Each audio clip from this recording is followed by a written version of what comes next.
যার হাত ধরে একদিন মোহনবাগান ক্লাবে প্রবেশ, সেই টুটুন বোসকে এবার মোহনবাগান রত্ন তুলে দেওয়া হয় এই দিনের এই মঞ্চে। আবেগ তাড়িত সৃজন বোস, টুটু বোসকে মোহনবাগান রত্ন তুলে দিলেন দেবাশিস দত্ত, সৃজয় বোস।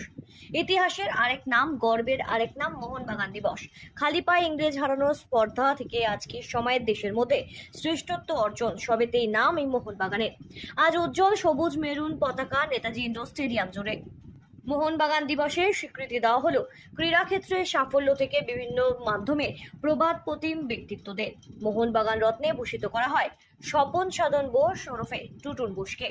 গোটা ইন্ডোর জুড়ে শুধু একটাই আওয়াজ, জয় মোহনবাগান।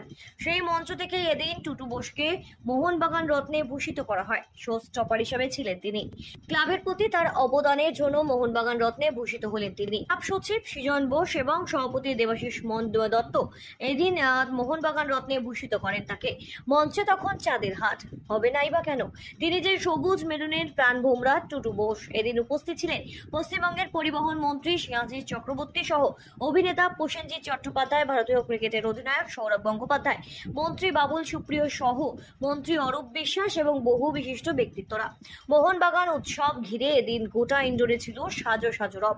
শুধু সচিব সভাপতি নয়, মোহনবাগান দিবসের আবেগতাড়িত হয়ে পড়েন প্রত্যেকেই।